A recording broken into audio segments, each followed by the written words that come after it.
참 좋으신 하나님 아버지 감사합니다. 아침 해가 늘 일정하게 떠오르는 것처럼 또 이스라엘의 계절에서 이른 비 늦은 비가 늘 일정한 때를 따라 내림으로 그 땅을 비옥하게 하나님 만들어 주셨던 것처럼 하나님의 성품을 닮은 주의 백성들이 일정한 때를 따라 지켜야 될 자리를 지킬 수 있도록 오늘 이 자리에 불러 모아 주신 것을 진심으로 감사드립니다. 하나님, 우리가 하늘로부터 내려오는 이른 비와 늦은 비처럼 우리에게 베풀어 주시는 성령님의 귀한 은혜를 사모하며 이 자리에 모였사오니 주님께서 이 걱정 많고 근심 많고 예측하기 힘든 앞날이 어떻게 될지 가늠하기 힘든 이 모든 세상 상황 속에서도 우리가 흔들리거나 요동하지 아니하며 오직 성령님을 힘입어 견고히 설 수 있는 저희 모두가 되게 하여 주시옵소서. 하나님, 오늘 예배를 주님이 받아주시고 모든 예배의 시간을 통하여 전하는 자, 듣는 자, 찬양하는 자, 기도하는 자 모두의 마음속에 우리 하나님이 주시는 평강과 기쁨이 가득하게 해주실 줄을 믿사오며 예수님의 이름으로 기도드립니다. 아멘. 네, 우리 성경 말씀을 같이 찾아서 한 절 찾아보도록 하겠습니다. 말라기서입니다. 말라기 4장입니다. 말라기 4장 말씀, 구약 성경의 제일 마지막입니다.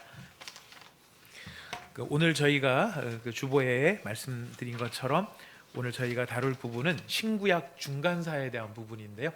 신구약 중간사를 다루기 위해서 우리 말씀 말라기 4장 4절 말씀부터 6절 말씀까지를 같이 읽어보도록 하겠습니다. 시작. 너희는 내가 호렙에서 온 이스라엘을 위하여 내 종 모세에게 명령한 법 곧 율례와 법도를 기억하라. 보라, 여호와의 크고 두려운 날이 이르기 전에 내가 선지자 엘리야를 너희에게 보내리니 그가 아버지의 마음을 자녀에게로 돌이키게 하고 자녀들의 마음을 그들의 아버지에게로 돌이키게 하리라. 돌이키지 아니하면 두렵건대 내가 와서 저주로 그 땅을 칠까 하노라 하시니라. 아멘. 이 말씀을 끝으로 구약 성경은 종결이 됩니다. 그리고 그 종결이 되면서 약 400년 동안 더 이상 선지자가 일어나지 않게 되죠. 그리고 400년이 흐른 다음에 마가복음 1장을 가보도록 하겠습니다. 마가복음 1장 1절에서 8절까지의 말씀입니다. 마가복음 1장 1절에서 8절까지의 말씀 같이 읽어보도록 하겠습니다. 마가복음 1장 1절에서 8절 함께 읽겠습니다. 시작. 하나님의 아들 예수 그리스도의 복음의 시작이라. 선지자 이사야의 글에 보라, 내가 내 사자를 내 앞에 보내노니 그가 내 길을 준비하리라. 광야에 외치는 자의 소리가 있어 이르되 너희는 주의 길을 준비하라. 그의 오실 길을 곧게 하라. 기록된 바와 같이 세례 요한이 광야에 이르러 죄사함을 받게 하는 회개의 세례를 전파하니 온 유대 지방과 예루살렘 사람이 다 나아가 자기 죄를 자복하고 요단강에서 그에게 세례를 받더라. 요한은 낙타털 옷을 입고 허리에 가죽띠를 띠고 메뚜기와 석청을 먹더라. 그가 전파하여 이르되 나보다 능력 많으신 이가 내 뒤에 오시나니 나는 굽혀 그의 신발끈을 풀기도 감당하지 못하겠노라. 나는 너희에게 물로 세례를 베풀었거니와 그는 너희에게 성령으로 세례를 베푸시리라.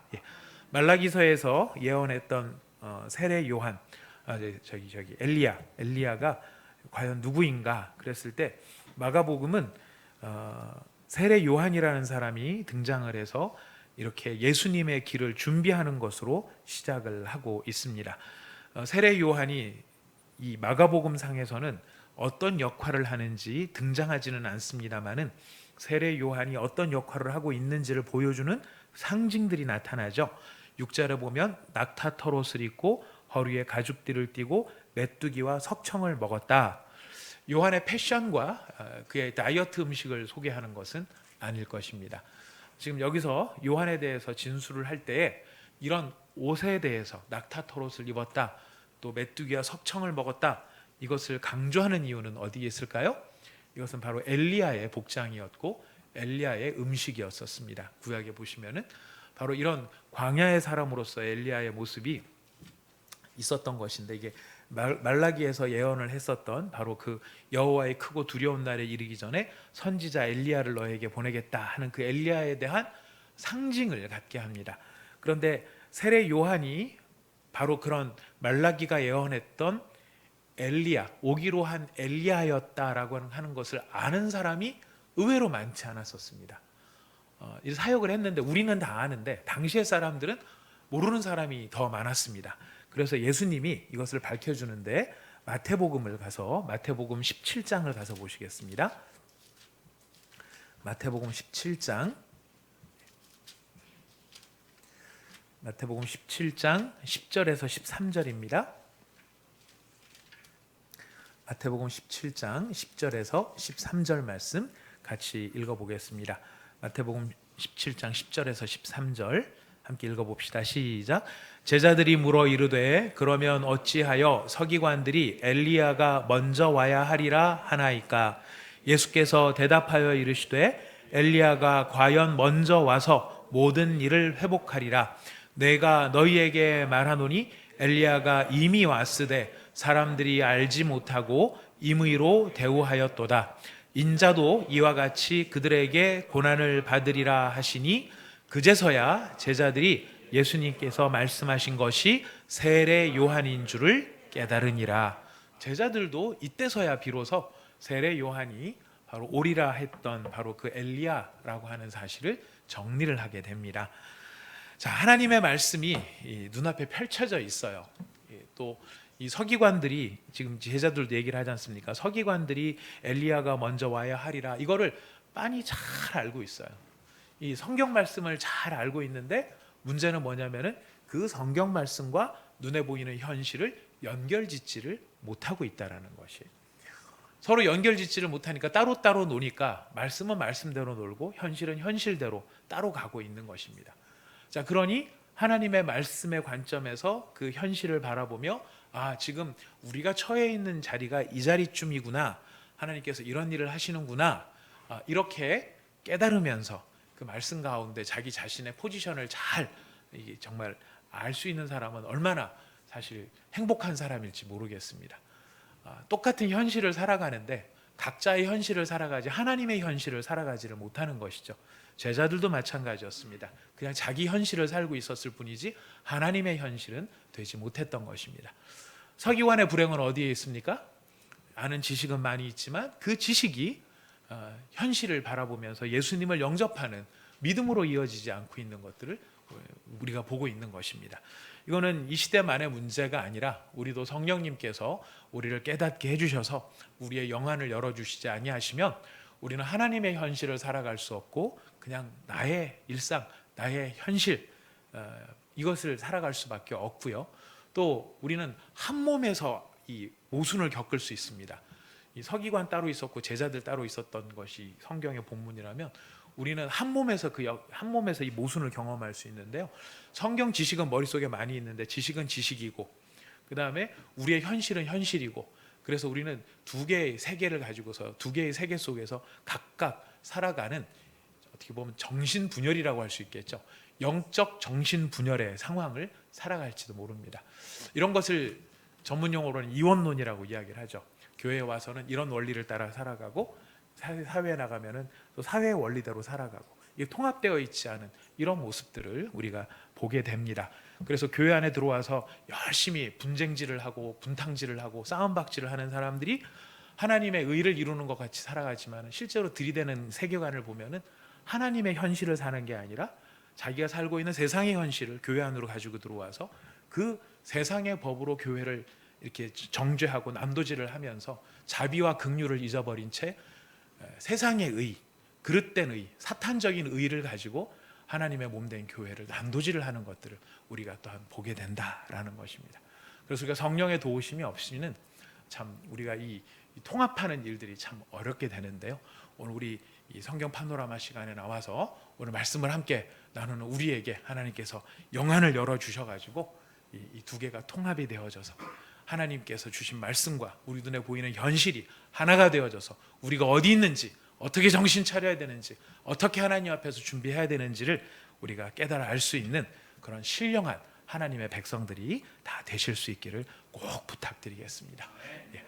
자, 오늘 우리가 지금 그 신구약의 중간기라고 하는 것, 또 우리가 신구약 안에 400년의 침묵기를 다루게 되는데요. 이 400년의 침묵이라고 하는 말은 그동안에 아무 일이 없었다는 뜻이 아니라는 것을 아마 잘 알고 계실 것입니다. 왜 이때를 400년의 침묵기라고 부르냐면은 하나님이 선지자를 보내시지 않았기 때문에, 하나님의 말씀이 없었기 때문에 하나님의 침묵기가 되는 것입니다. 여러분 가지고 계시는 교재, 아마 교재 가지고 계신 분이 많이 계실 텐데요. 138페이지에 보시면은 우리가 원래 이번 과의 내용이 이제 앞에서부터 다루어야 되는데, 신구약 그 중간기 챕터 8에 앞에부터 다루어야 되는데, 사실 이 챕터 8 하나가 신학교에 가면은 한 학기 과목입니다.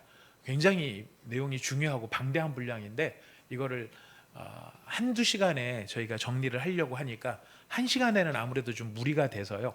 오늘은 저희가 이 시대에 있었던 역사 이야기를 좀 나누고, 우리가 다음 시간에는 그 역사가 어떤 구약과 신약을 브릿지로서 연결하는데 어떤 역할을 하게 되고 어떻게 트랜스폼이 되는지를 저희가 살펴보는데 다음 시간에 사용을 하도록 하겠습니다. 그래서 여러분 138페이지에 그 사이에 무슨 일이라고 되어 있는데, 여기 보시면은 139페이지, 140페이지, 141페이지에 걸쳐서 4개의 제국에 대해서 지금 그림을 그려놓은 게 있습니다. 제일 먼저 무슨 제국이 나타나죠? 네, 139페이지 아수르 제국이 나타나고요. 140페이지로 넘어가면 바벨론 제국, 그 다음에 페르시아 제국, 그 다음에 그리스 제국, 그 다음에 142페이지까지 넘어가면 로마 제국까지 이렇게 펼쳐져 있습니다. 이 5개의 제국이 번성하던 시대가 바로 이 침묵기와 연결되어 있는 시간들입니다. 그래서 이 침묵기 때는 저희가 구약을 읽다가 구약을 통독을 하시다가 신약으로 넘어오면은요, 사실 뭔가 매끄럽지가 않고, 구약은 뭔가 이렇게 좀 뭔가 흐름이 이런 패러다임을 가지고 이런 세계관으로 쭉 오는 것 같은데, 마태복음에 딱 들어오면 그때부터 시작해서는 뭔가 좀 낯선 사람들이 많이 등장을 합니다. 구약에 등장하지 않았던 뭐 바리새인이니 사두개인이니 예수님 당시 여러 모습들을 보면 굉장히 혼란스러운 모습들이, 연결이 잘 안 되는 그런 부분이 있습니다. 그 연결이 잘 안 되는 것은 그 400년 사이에 있었던 어떤 일들, 일련의 일들 때문에 그런 것입니다. 그래서 이제 우리가 아수르 제국, 바벨론 제국, 페르시아 제국, 그리스 제국 이런 거를 각각을 다 볼 수는 없을 것이고요.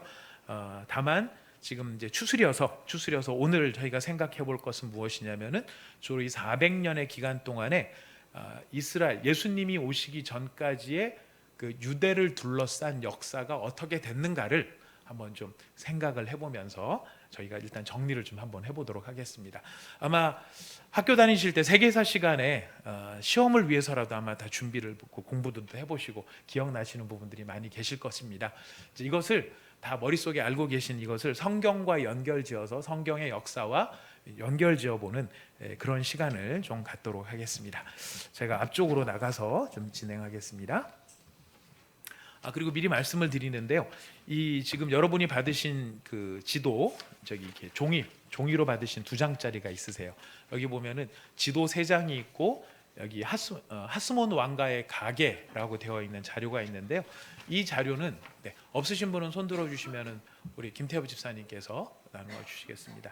이 자료는 에스라 성경연구원에 계시는 목사님께서 준비하신 자료인데, 제가 자료를 찾다가 잘 정리가 되어 있어서 이 자료를 인용을 해서 설명을 하도록 하겠습니다.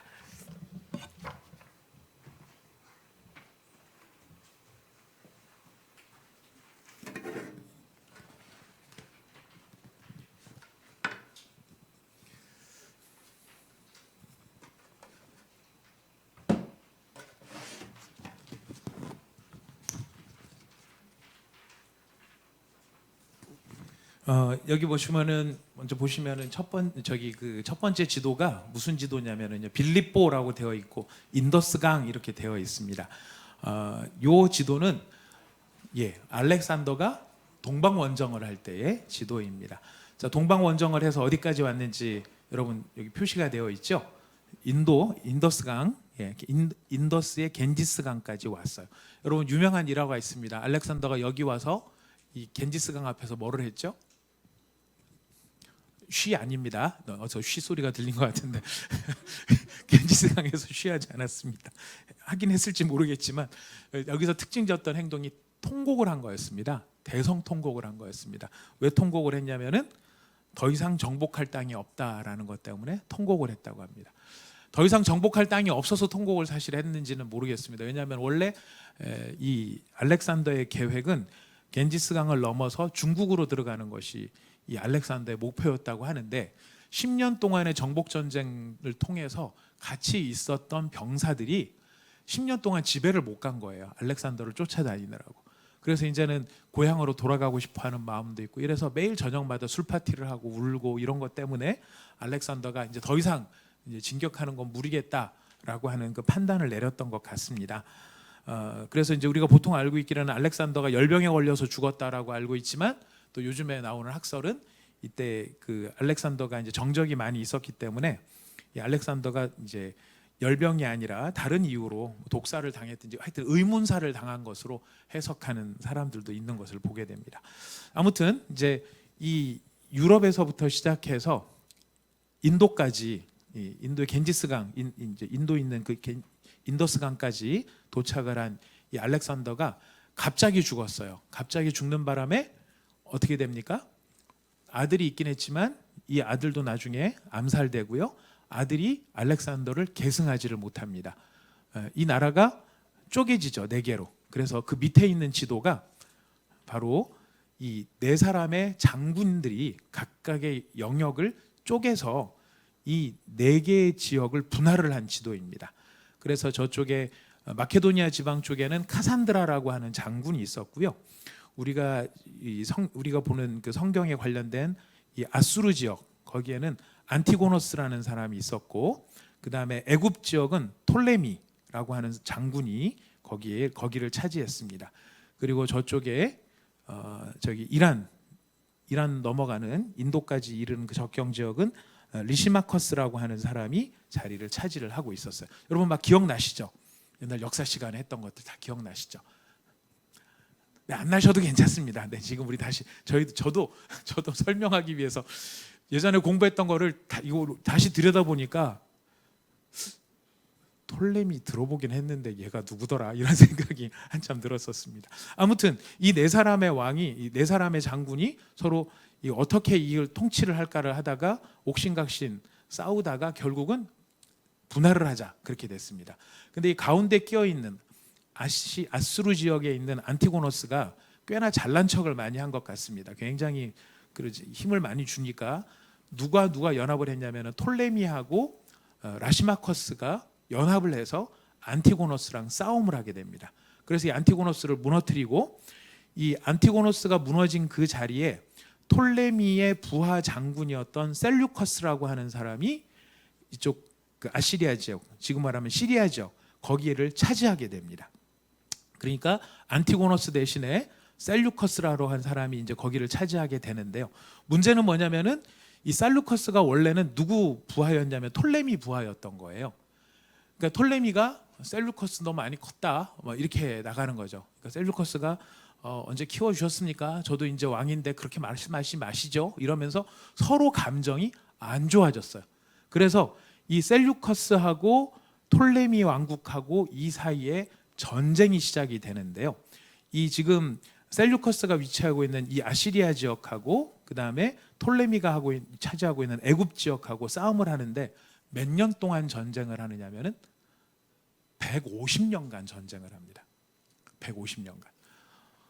징하게도 싸웠네. 네, 징하게도 싸웠네. 이게 참 징하게 싸운 것도 문제입니다만은 뭐가 문제냐면은 여러분 위치를 보세요.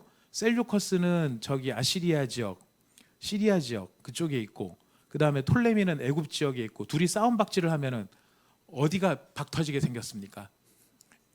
그렇죠. 이스라엘이에요. 그래서 셀류커스가 톨레미를 친다고 군인들을 끌고 내려가면 반드시 이스라엘을 통과를 하는데 이런 군대가 통과를 할 때 그냥 통과를 합니까? 아니죠. 피해를 보죠. 싸우고 돌아갈 때 그냥 돌아갑니까?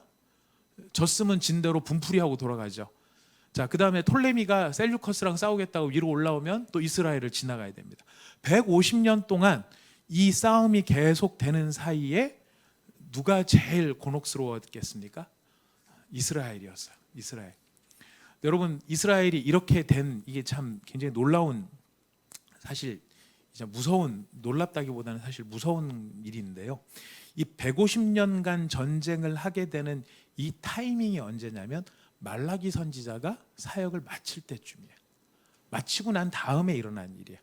근데 말라기를 통해서 하나님께서 주셨던 말씀 핵심이 무엇이냐면요, 이스라엘 백성들이 하나님을 경외하는 것을 기뻐한 게 아니고 하나님을 경외하는 걸 굉장히 번거롭게 생각하고 부담스럽게 생각했어요. 그래서 하나님이 말라기서에 통해 가지고, 우리가 말라기서 그러면은 막 떠오르는 유명한 구절 가운데 하나가 무엇입니까? 온전한 11조를 바쳐라, 이거예요. 온전한 11조를 바치면 내가 너에게 복을 주나 안 주나 한번 봐라. 하나님이 왜 그 얘기를 왜 하실까요? 안 하니까. 이스라엘 백성이 안 하니까. 왜 안 할까요? 아까 말씀드렸죠. 번거로운 일이고 부담스러운 일이에요. 내가 먹고 살기도 아까워 죽겠는 돈인데 뭐 11조 그냥 이렇게 이거 하면 되는 거지. 하나님 그냥 이렇게 드리면 드리는 대로 받으면 되는 거 아닐까? 이런 생각이 이스라엘 백성들 가운데 많이 있었어요. 그러니까 하나님 앞에 이 재물을 가져올 때 어떤 재물을 가져왔습니까? 병든 거, 상품성이 없는 거, 어디 가서 팔지도 못하는 거, 이런 걸 가지고 와서 하나님 앞에 드린다고 드린 거예요. 그래서 말라기 선지자의 그 이야기를 쭉 이렇게 보면은 하나님이 11조를 해라, 복 준다, 이 얘기가 핵심이 아니고 왜 11조를 하라고 하시는가? 이스라엘이 지금 하나님을 만홀히 여기는 것에 대한 하나님의 최후의 경고였던 거예요. 너희들이 그렇게 나를 섬기는 게 그렇게 부담스럽고 나를 섬기는 게 그렇게 번거롭게 느껴지느냐? 오케이. 그렇다면 더 이상 내가 너희를 간섭하지 않고 너희가 한번 너희들 마음대로 한번 해봐라 하고 놓여진 시간이 400년이었다. 이스라엘이 하나님을 경외하지 않고 하나님께서 이스라엘을 간섭하지 않고 하나님을 떠나게 되었을 때 벌어졌던 일, 바로 그 일이 지금 150년간의 전쟁 통해 지금 이스라엘은 강력한 나라 사이에서 그 두 개의 큰 맷돌 사이에 끼어 있는 콩처럼 돼가지고 완전히 갈아지고 있는 그런 상황이 되었던 것입니다. 자, 이런 상황 속에 이제 재미있는 비유 가운데 하나가 뭐냐면 예수님의 말씀에 보면 밭에 감추인 보화의 비유가 있죠. 밭에 감추인 보화의 비유. 보화를 발견했는데 이 사람이 보화가 있는 걸 보고 가서 자기 모든 소유를 다 팔아 그 밭을 샀다. 이런 얘기가 나옵니다. 이 밭에 감추인 보화가 왜 그런 비유가 나오게 됐을까요? 바로 이 150년 전쟁, 400년간의 전쟁 통해 이스라엘이 경험하고 있는 경험이 거기에 고스란히 녹아 있는 거예요. 자기가 보화를 가지고 있다가 들키면은 다 뺏기고 목숨도 잃는 그런 경우가 생기니까 이스라엘 백성들이 그 보화를 땅에다가 파묻는 거예요. 근데 문제는 파묻고 난 그 사람이 자연사를 하거나 죽으면 그 보화는 임자가 없어지고 잊혀지게 되는 겁니다. 그러다가 우연한 기회에 농사를 하다가 거기서 보화가 발견이 되는 것이죠. 이런 문제가 많다 보니까 이게 이 땅 소유냐, 또 땅을 가지고 있는 땅 임자 거냐, 지주한테 속하는 거냐, 발견자한테 속하는 거냐, 이런 논쟁이 많이 일어난 거예요.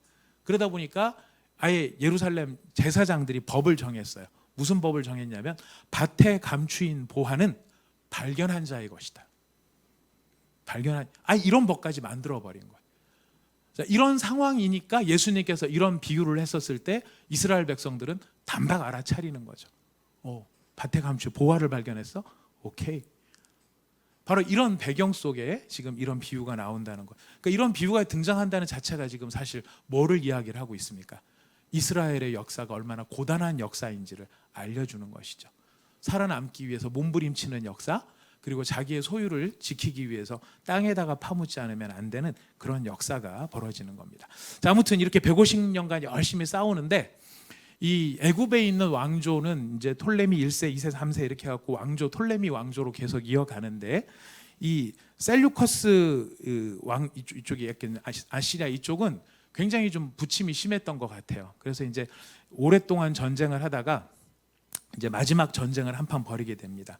셀류쿠스 왕조의 그 안티오커스 4세라는 사람이 등장을 해요. 안티오커스 4세. 이 사람 이름이 에피파네스라는 사람인데요. 이 에피파네스가 이제 전열을 가다듬어요.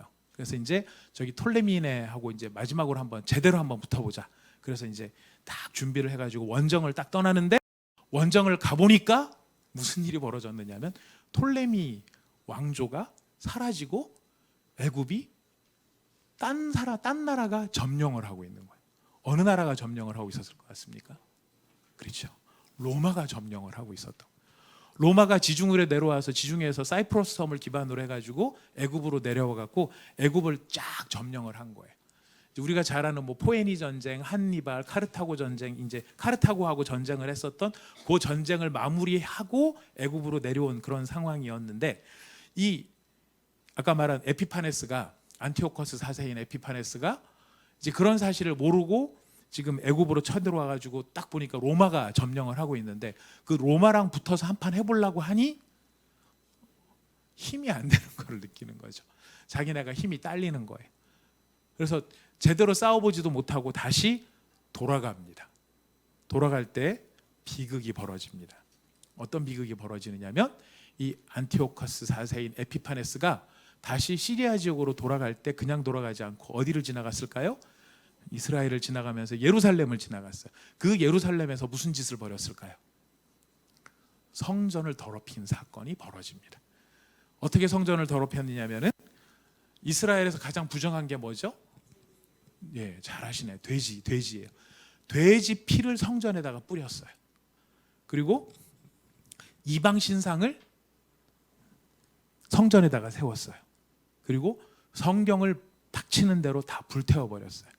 그리고 이스라엘 백성들이 할례를 행하지 못하도록 그렇게 만들었어요. 이게 이스라엘 입장에서 놓고 보자면 민족의 비극이죠. 우리 일제 시대에 비슷한 뭐 그렇게 되는 건가요? 아니면 옛날에 청나라 시대에 이렇게 막 그런 문화가 들어온 걸까요? 변발하고 막 이런 상황이 된 거죠. 이 악행이란 악행은 다 저지르는 이런 상황 속에 이게 무슨 역사가 이어지느냐면 바로 마카비 혁명이라는 사건이 벌어집니다. 잘 기억하십시오. 제가 왜 그 알렉산더 얘기부터 왜 내려오느냐면은, 이 네 개의 나라로 분할이 되어 있었고, 네 개의 나라 가운데 셀류큐스 왕조 가운데서 제일 마지막인 안티오커스 에피파네스가 내려갔다가 돌아가다가 이제 이스라엘 예루살렘을 부정하게 만들고 예루살렘 성을 더럽게 만들어 버렸고, 그것 때문에 유다에서 이제 이스라엘에서 뭐가 벌어졌느냐면은 바로 그 안티오커스 에피파네스를 대한 저항이 일어나요. 그 저항이 일어난 것이 마카비 혁명인데, 그 마카비 혁명이라는 것이 마카비라는 사람이 일으킨 것도 있지만, 여러분 받으신 페이퍼 뒷부분을 보시면 하스몬 왕가의 가게 이렇게 해서 나오죠. 하스몬 왕가의 가게. 거기에서 보면은 그 마따디아스라는 사람이 제일 먼저 나옵니다. 이 마따디아스가 늙은 제사장이세요. 연세가 많이 드신 제사장이신데, 지금 이 안티오커스 에피파네스가 예루살렘만 더럽힌 게 아니라 모든 이스라엘의 도시마다 사람들을 보내가지고 모두 다 하나님을 예배하지 말고 헬라가 섬기는 헬라의 신들을 섬겨라, 이렇게 해서 공문을 보낸 거예요.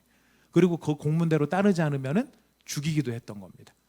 이런 상황에 지금 이 마따디아스라고 하는 늙은 제사장이 살고 있는 그 동네에도 지금 이 사신이 와가지고 헬라의 신들을 섬기고 여호와 하나님을 부정하라 그랬더니, 동네 사람들이 어떻게 했을까요? 그런 무슨 이상한 소리를, 우리는 절대 하나님을 배신할 수 없습니다 라고 한 것이 아니고, 네 알겠습니다, 저희들도 헬라의 신을 섬기겠습니다 라고 절을 하기 시작을 한 거예요. 그랬을 때 이 마따디아스가 일어나서 어디 감히 여호와를 배신하고 이방신을 섬기느냐, 그래서 자기 동족들, 헬라신에게 절한 동족들을 전부 살해해 버립니다. 목을 쳐버립니다. 무슨 뜻입니까? 안티오커스 에피파네스에다가 무장 저항을, 신호탄을 쏘아 올린 거죠. 지금 이 마따디아스의 아들이 여기 보니까 유다 마카비우스라고 등장을 하죠. 유다 마카비우스가 이제 전쟁에 앞장서서 지금 이 안티오커스 에피파네스 군대를 아주 정말 다윗 왕이 마치 블레셋을 쳐서 무찌르듯이 막 그렇게 용맹스럽게 무찔러서 이 너무너무 싸움을 잘하는 거예요. 그래서 일정 지역이 이 마따디아스 이 사람들이 통치하는 지역이 되었던 것입니다. 그래서 유다 마카비우스 그러면은 많은 그 시대의 많은 사람들은 정말 이 막 그 호랑이가 나타났다 이런 느낌을 가질 정도로 굉장히 용맹한 사람으로 알려져 있습니다. 이런 역사는 어디에 기록이 되어 있느냐면은 지금 우리가 하고 있는 신구약 중간사 요 부분은요. 헤로도투스의 역사라고 아마 여러분들 많이 들어보셨을 겁니다. 헤로도투스 역사에 보면은 이 신구약 중간기에 해당되는 제국의 역사를 기록을 해놨고요. 지금 이 마카비 전쟁에 대해서는 공동 번역 성경에 가보면은 캐톨릭이 쓰는 성경이 있습니다. 공동 번역의 외경에 보면은 마카비우스 1서 2서라는 그 외경이 기록이 되어 있습니다. 거기에 기록이 되어 있고 여기에 대한 종합적인 내용은 요세푸스라는 유대 역사가가 있습니다. 그 요세푸스가 이 사실을 잘 기억을 해놓고 있습니다. 아무튼 지금 이 유다 마카비우스가 너무너무 잘 싸웠지만 이게 워낙 치열한 전쟁 속에 이 사람이 죽어요. 그러니까 누가 그 다음을 이어가느냐면은 여러분 보시면 옆에 보면 요나단이 있죠. 동생이에요.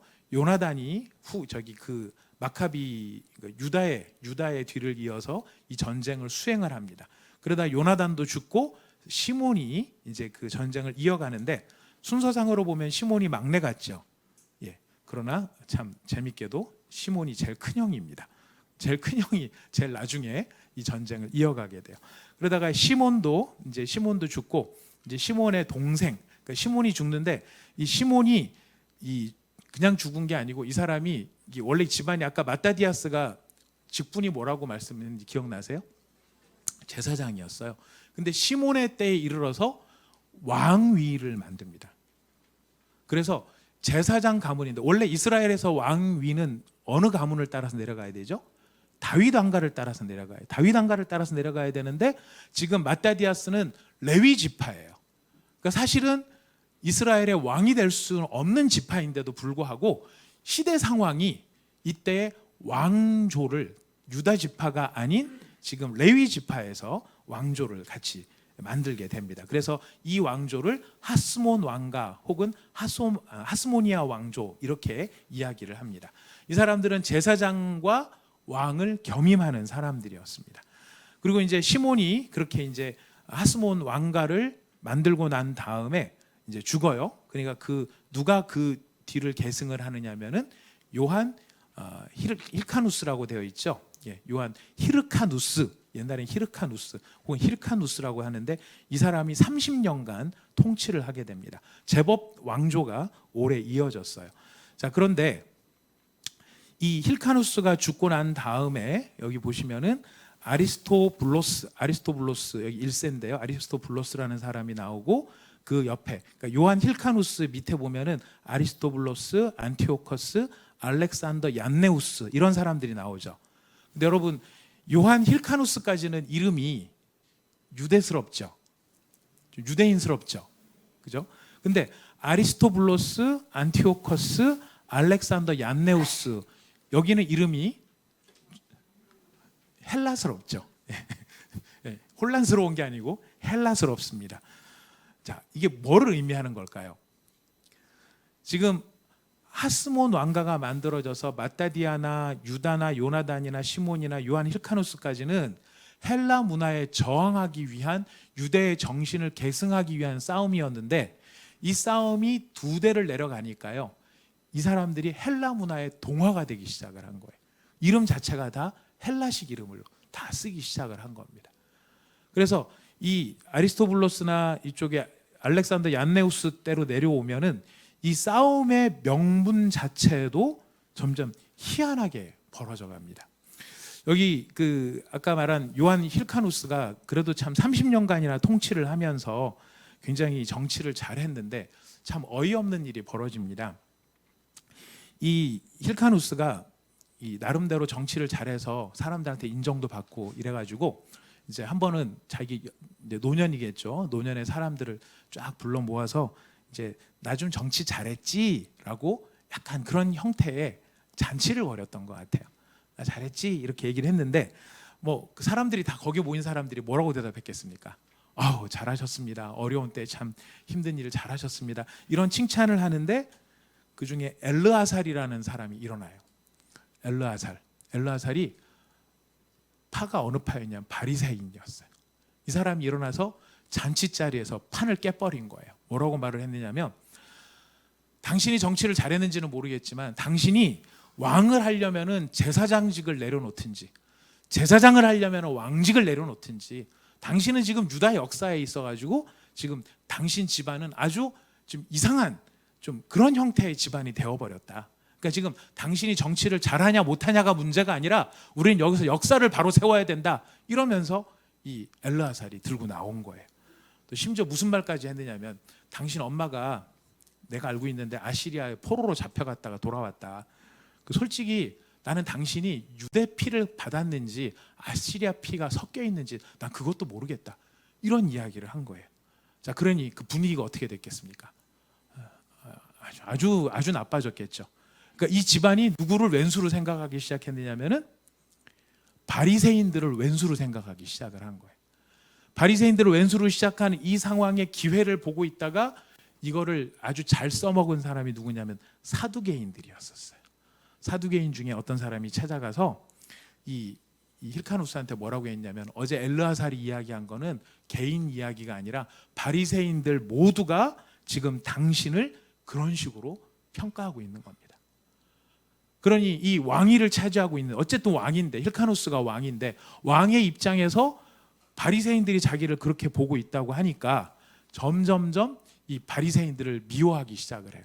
그리고 점점 어느 쪽으로 동화가 되느냐면 그러니까 바리새인들의 특징은 뭐냐면 율법주의자들이죠. 율법주의자들이 꼴보기 싫으니까 반작용으로 어디로 가느냐면 헬라 쪽으로 가는 거예요. 그 점점 이 하스몬 왕가가 헬라 문화를 받아들이고 헬라주의자들이 되어가기 시작을 하는 겁니다. 자, 그랬을 때 이제 그다음 아까 말씀드린 그 아리스토블로스라는 사람, 아리스토블로스는 아리스토텔레스에서 이름이 같이 유래가 돼서 나왔는데 그 다음에 왕이 된 알렉산더 얀네우스, 이 사람은 완전한 헬라주의자예요. 그래서 바리새인들을 아주 노골적으로 핍박하고 생명에 위협을 가하고 이런 상황이 됐습니다. 그러니까 바리새인들이 어떻게 했느냐면 이러다가는 우리가 다 죽지 싶어서 무슨 일을 했느냐면 외세를 끌어들여요. 어떤 외세를 끌어들이냐면은 아시리아 군대를 데리고 들어와요. 우리를 도와달라고. 누가요? 바리새인들이 이 지금 그 얀네우스라는 사람 때문에, 얀네우스라는 우리의 왕 때문에 우리가 지금 다 죽게 생겼으니까 지금 아시리아에다가 도움을 요청해서 우리를 좀 얀네우스를 제거해 달라라고 초청 불러들인 거예요. 불러들였더니 아시리아 군대가 어떻게 했을까요?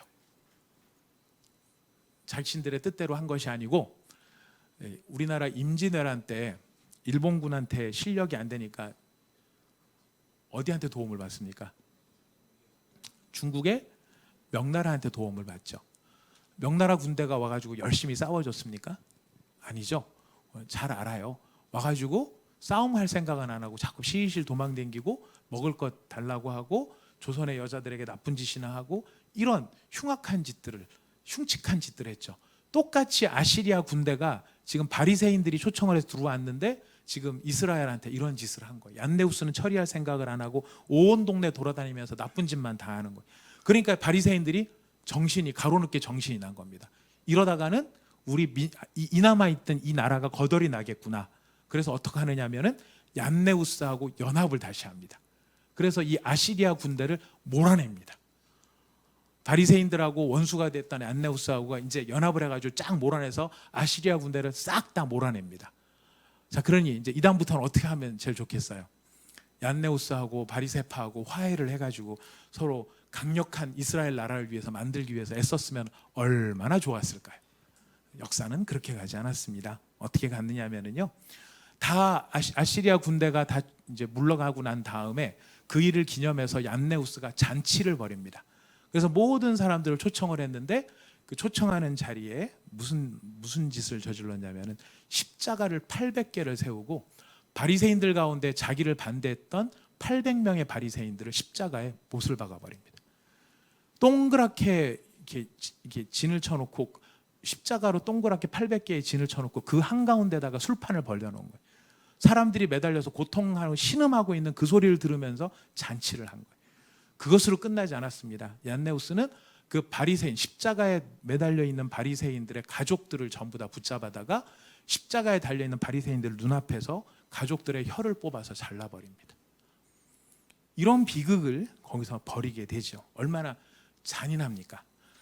근데 이 잔인함은요, 이스라엘에 들어왔던 아시리아 군대도 하지 않았던 일이고, 예루살렘을 통과했던 애굽 군대도 하지 않은 거예요. 누가 하고 있는 짓입니까? 동족이 하고 있는 거예요.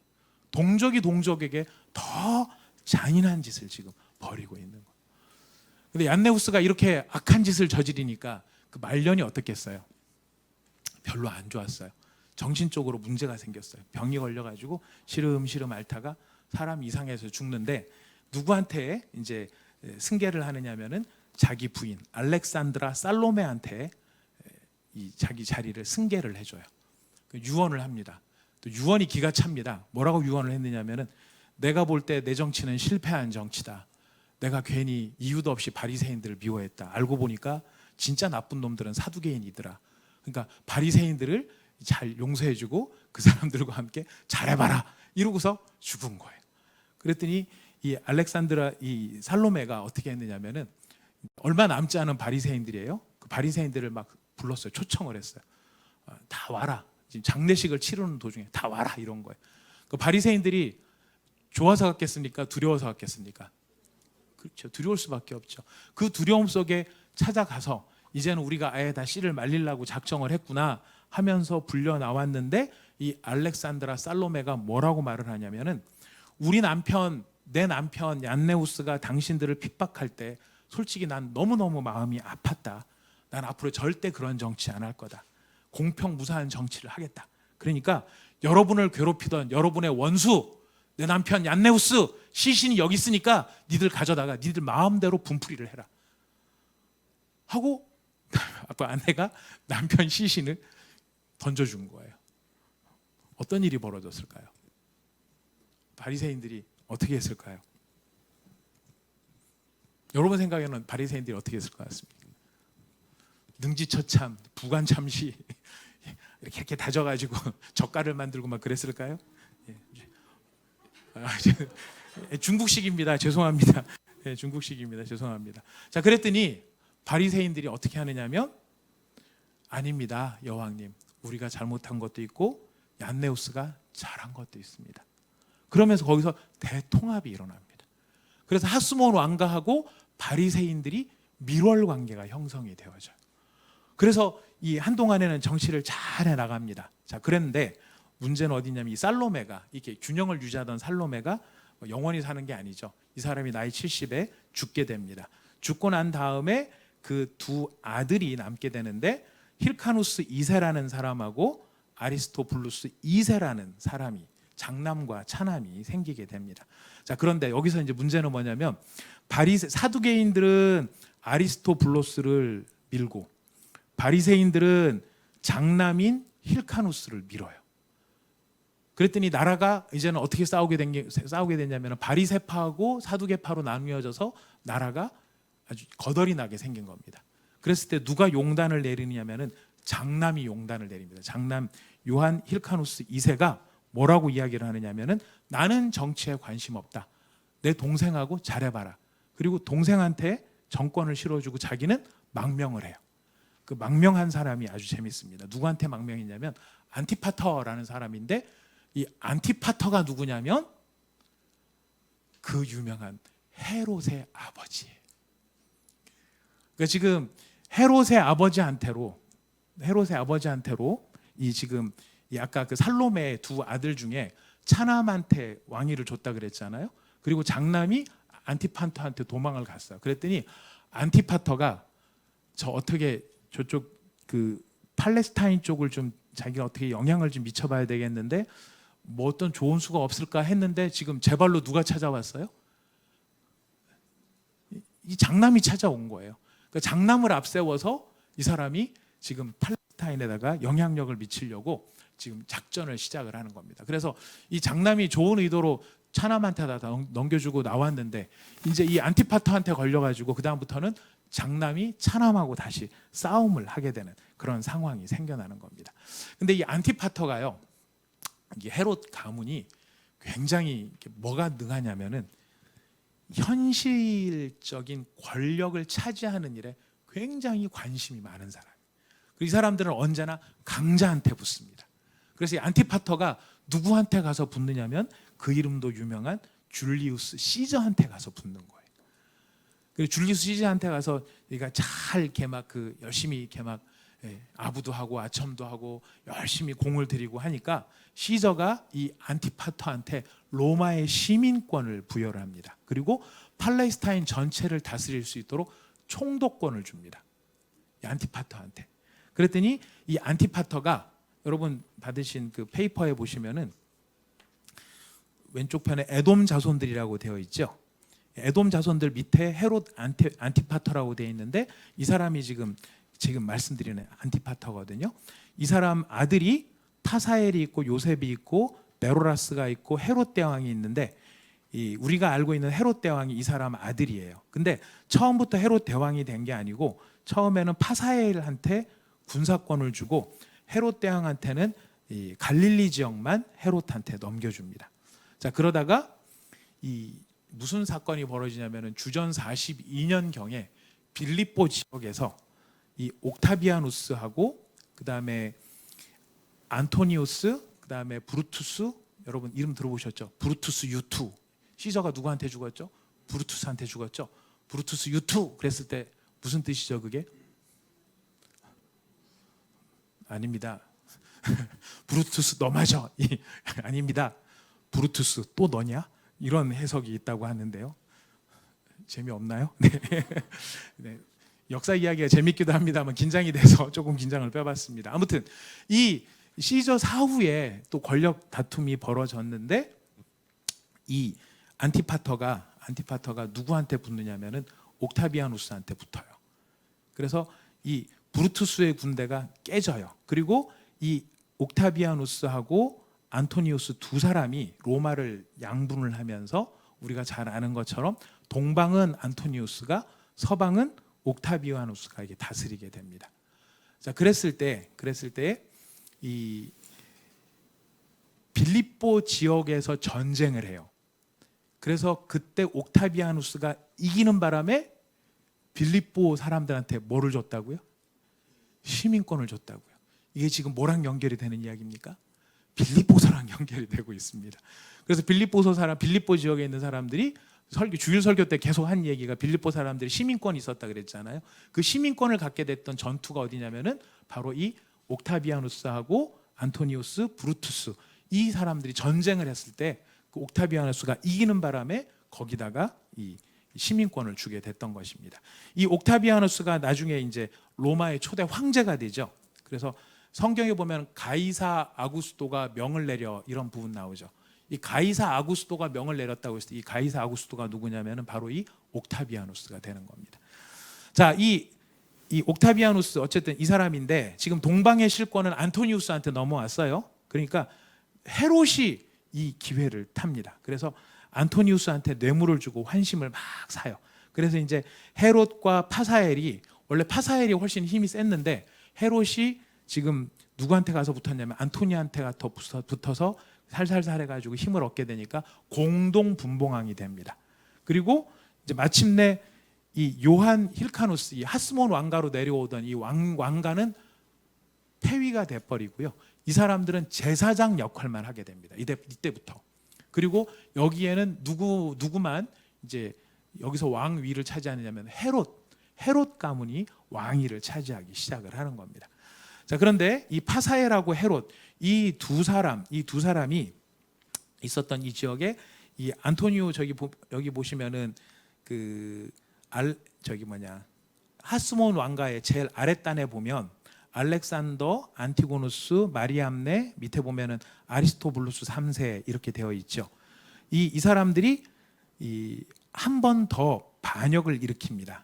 그 파르티아인이라는 사람들을 불러다가 반역을 일으키는데 누구한테 반역을 일으키냐면 파사엘한테 반역을 일으켰어요. 파사엘이 힘이 모자라서 체포됩니다. 체포되면서 자살을 해버려요. 그리고 헤롯도 로마까지 도망을 갑니다. 헤롯이 도망을 가서 이제 마침내 끝나나 보다 했는데 로마에 가서 헤롯이 원로원을 설득을 해요. 그래서 그 원로원에서 헤롯을 공식적으로 이 팔레스타인 지역의 왕으로 임명을 합니다. 원로원의 임명을 받고 로마의 군대를 데리고 지금 이스라엘로 들어왔던 겁니다. 그러니까 그 앞에 반역을 일으켰던 아리스토블로스는 나중에 익사체로 발견이 됩니다. 누군가에 의해서 손에 죽은 익사체로 발견이 되고 하스몬 왕가는 끝이 나요. 그리고 이 헤롯은 누구를 아내로 맞아들이냐면 옆에 보니까 누구를 아내로 맞아들여요? 마리암네가 누구네 집안이죠? 이 하스몬 왕가의 집안이에요. 하스몬 왕가의 집안에 마리암네를 자기 아내로 맞아들인 이유가 어디에 있을까요? 여기 보면은 이 헤롯이 어느 자손이라고 지금 되어 있습니까? 예, 에돔 자손이라고 되어 있어요. 유대인들의 입장에서 놓고 보면은 에돔은 정통이 아니에요. 정통이 아니니까 자기의 모자란 정통성을 얻기 위해서 누구를 지금 아내로 맞아들이냐면은 바로 마따디아스의 계보를 따라 내려오는 마리암네. 이 마리암네를 자기의 아내로 맞아들입니다. 유대인의 지지를 얻으려고 한 거죠. 자, 그렇지만 이 마리암네는요 결국 어떻게 죽느냐면 헤롯의 여동생, 헤롯 대왕의 여동생이 또 살로메예요. 이 살로메한테 살해당합니다. 그리고 여러분 잘 아시면은 이스라엘 백성들한테 어떻게든지 좀 이 헤롯이 인심을 얻기 위해서 뭐를 짓느냐면 대충 지어져 있었던 스룹바벨 성전을 다시 증개축을 해서 헤롯 성전을 40년 동안 건축을 하게 되죠. 자, 이런 정책을 해서 마음을 얻으려고 했죠. 마음을 얻을 수 있었습니까? 안 됐어요. 그래서 이 사람은 포악한 정치, 자기가 에돔 자손인 것도 불안하고 그리고 유대인들이 자기를 좋아하지 않는다는 사실도 너무 잘 알고 있고 그래서 내가 이 팔레스타인의 명색은 왕이지만 언제나 불안한 거예요. 그래서 경쟁자라고 생각되면 무조건 싹을 잘라버렸던 거죠. 그래서 이 헤롯이 부인이 여러 명이 있었고 자식이 여러 명이 있었는데 지금 헤롯은 자기 아들만 셋을 죽였어요. 자기 아들이라 할지라도 경쟁자다. 저놈이 내 자리를 넘볼 수 있을 것 같다라고 생각되면 무조건 죽였던 거죠. 그러니까 무슨 짓까지 서슴없이 할 수 있었습니까? 동방 박사들이 와서 예수님 탄생에 대해서 지금 물어봤었을 때 베들레헴에 2살 아래 모든 어린이들을 다 죽여라 했던 것이 헤롯 입장에서는 아무런 부담이 없었던 일들이었어요. 잔인하게 해치울 수 있었던 일이었습니다.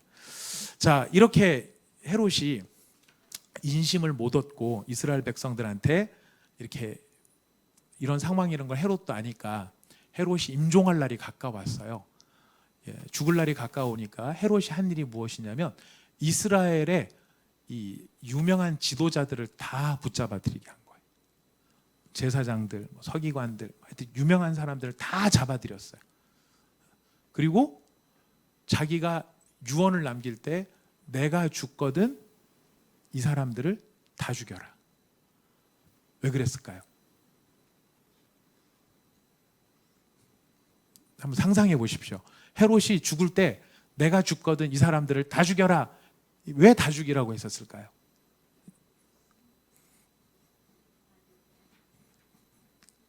그렇죠. 뭔가 정치적인 이유가 있다고 생각이 되시잖아요.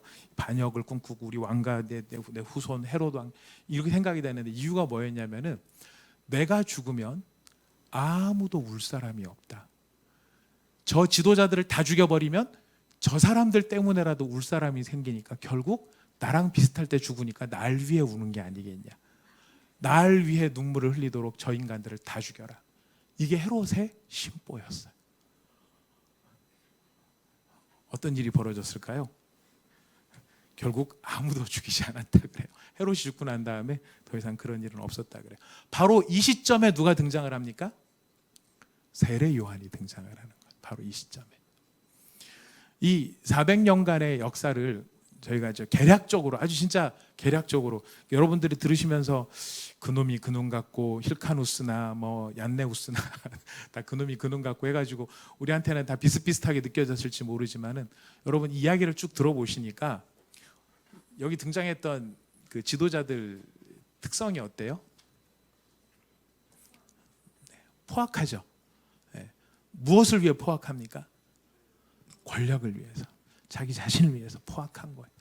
근데 이 자기 자신을 위해서 포악한 이 사람들을 지금 누가 섬겨야 돼요? 이스라엘 백성들이 섬겨야 되는 거예요. 헤롯이 됐든 누가 왔든 사람은 계속 바뀌고, 로마가 막 오고 뭐 누가 오든 간에 그걸 그냥 그대로 그때마다 받들면서 섬겨야 되는 거는 이스라엘 백성들의 몫이었거든요. 이스라엘 백성들이 누구를 잃어버렸기 때문입니까? 하나님을 잃어버렸기 때문이었어요. 하나님께서 경고하고 하나님이 기회를 주시고 하나님께서 말라기 선지자를 통해서 최후까지도 하나님이 부르셨는데 그 하나님의 부르심 앞에 나가지 않았던 거예요. 그 말씀을 우습게 생각했던 거예요. 자, 그 우습게 생각했던 이스라엘의 역사 가운데 하나님이 보여주신 게 무엇입니까? 하나님을 경외하기를 원하지 않는 하나님의 백성들, 하나님을 거부한 하나님의 백성들, 그렇다면 누구를 섬기게 되는 것일까요? 그렇죠. 세상의 포악한 왕들을 섬길 수밖에 없게 됐던 거였죠. 자, 이렇게 죽고 죽이는 피비린내 나는 이 상황 속에 지금 누가 오시는 겁니까? 예수님이 오시는 거예요. 예수님이 다윗 왕의 번성한 시기, 솔로몬 왕 때 같이 그렇게 평화로운 시기, 이럴 때 오시지 않으셨어요. 예수님께서는 언제든지 그냥 아기 목숨 하나 죽이는 거 눈 하나 깜짝하지 않을 만큼 아주 잔인하고 포악하고 인간성 자체가 말살되어 있었던 바로 그 시기에 예수님께서 초림을 하셨습니다. 근데 예수님께서 지금 재림에 대해서 무슨 말씀을 하셨나요? 예수님이 다시 오실 그때가 어느 때와 유사하다라는 것을 우리에게 암시해 주고 계십니까? 초림의 때와 유사할 것 같다라는 걸 암시해 줘요. 평안의 때가 아니라 나라와 나라가, 민족이 민족을 처처의 기근의 소식이 있고 난리와 난리의 소문이 들려지는, 무슨 얘기입니까? 세상 가운데 소망이 없을 때, 지금 심판이라는 관점이 아니에요. 예수님의 입장에서는 심판이라는 관점이 아니라 세상에 소망이 없고 세상 모든 사람들이 다 자기의 욕망과 욕심을 따라서 치열하게 사는 그 비극의 현장 가운데 누가 참된 평화의 왕으로 오시는 것입니까? 예수 그리스도께서 오심으로 그 땅 가운데 진정한 샬롬과 안식을 주시겠다라는 것이 우리를 향한 소망 있는 약속이 되는 것입니다. 우리의 삶 속에 어려움이 있을 때, 그래서 우리가 누구를 찾을 수밖에 없습니까? 참된 왕이신 예수 그리스도를 찾을 수밖에 없는 것입니다. 여러분들, 오늘 우리가 짧은 시간 내에 정리를 했습니다만은요, 이 시계의 내용이 굉장히 중요합니다. 그래서 여러분들, 우리한테 잘 알려져 있는 조병호 박사님 아시죠? 조병호? 이진우 목사님 조병호 박사 맞죠? 조병호 맞죠? 예, 성경과 4대 제국이라고 하는 책을 쓰신, 그분이 아주 정리를 너무너무 쉽게 잘 해놓으셨어요. 그래서 여러분들 이 신구약 요 중간기에 대한 이해가 저희가 많아지면은요, 이게 왜 중요하냐면은 예수님이 하시는 말씀이나 예수님이 하시는 행동 가운데 상당수가 이 중간기에 있었던 역사를 배경으로 해서 하시는 말씀이 많기 때문에 예수님의 신약의 말씀을 더 잘 이해하는데 굉장히 큰 도움이 됩니다. 여러분들 꼭 한번 책을 참고하시거나 유튜브에 올라가면 아마 그분 강의도 많이 나와 있을 겁니다. 책을 읽기가 좀 이렇게 시간적으로 좀 어려우신 분들은 오고 가시면서 그런 강의들을 한번 들어보시면서 이 신구약 중간기의 4대 제국의 시대가 어떠했는지 여러분 한번 잘 이해하시면 신약 성경을 이해하시는데 굉장히 큰 도움이 되실 것입니다. 우리 다음 시간에는 이런 역사적인 배경 속에서 구약과 신약이 어떤 차이를 갖게 되고 어떤 패러다임의 전환이 일어나는가 하는 것들을 살펴보도록 하겠습니다. 자, 우리 찬송 부르면서 말씀을 오늘 수요 성경 파노라마 시간을 정리를 해보겠습니다. 우리 기쁨으로 찬양 351장입니다. 주께 가까이 날 이끄소서. 하나님이 개입하시지 않고 하나님이 다스려 주시지 않으면 죄인된 인간과 인간성이 난무하는 그곳은 정글이 될 수밖에 없습니다. 수많은 제국들이 일어나고 각자가 각자의 이익을 따라 자기의 권력을 쟁취하기 위해서 수많은 사람들의 목숨을 아까워하지 않고 감정에 맞지 않으면 너무 극악무도한 잔인한 짓들을 서슴지 않는 그런 속에, 그것이 바로 죄인된 세상의 모습입니다. 그 세상 속에 참된 소망과 빛과 희망은 오직 예수 그리스도, 예수님밖에 아니 계십니다. 우리가 그 예수님을 간절히 사모하면서 우리 주님, 제가 저의 삶 속에서 주님을 찾습니다. 주께 가까이 저를 이끌어 주시고 저를 인도하여 주옵소서, 이런 소망을 가지고 찬양하도록 하겠습니다.